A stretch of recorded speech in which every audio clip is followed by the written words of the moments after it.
Comment un fossile se forme-t-il? Prenons l'exemple de ce petit animal qui vivait dans les fonds marins il y a 470 millions d'années.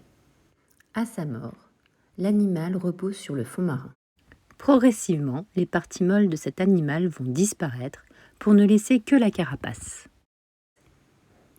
Avec le temps, les sédiments, c'est-à-dire la vase, le sable, viennent remplir et recouvrir sa dépouille, la mettant ainsi à l'abri de l'oxygène.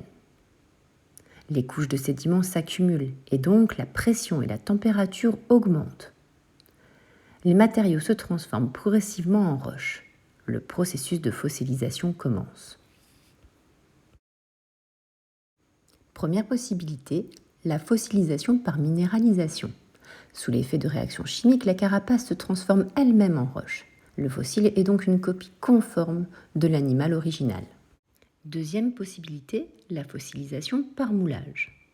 Les sédiments à l'extérieur et à l'intérieur de la carapace se transforment en roche. La carapace disparaît.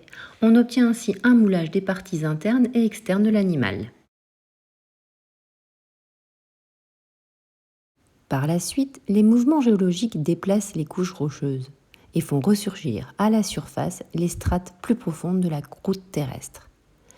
Enfin, l'érosion par le vent, la pluie, met à nu l'animal ainsi fossilisé depuis quelques millions d'années. Il peut être ainsi découvert par les scientifiques ou par d'autres personnes.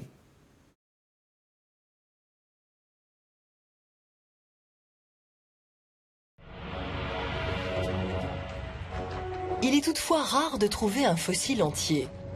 Pourquoi ? Pour obtenir un fossile, il faut d'abord le cadavre d'un animal préhistorique, qui doit ensuite être recouvert le plus vite possible de sédiments ou de boue, de façon à être à l'abri de l'air.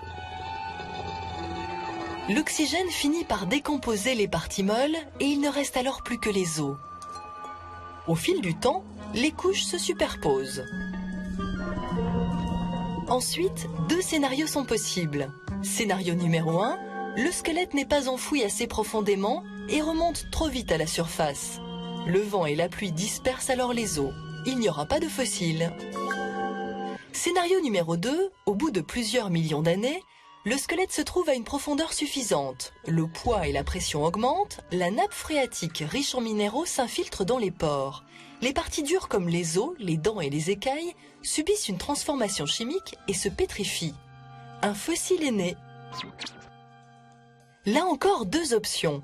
Premier cas de figure, le fossile qui s'enfonce davantage sous terre est détruit par une pression ou une chaleur trop forte.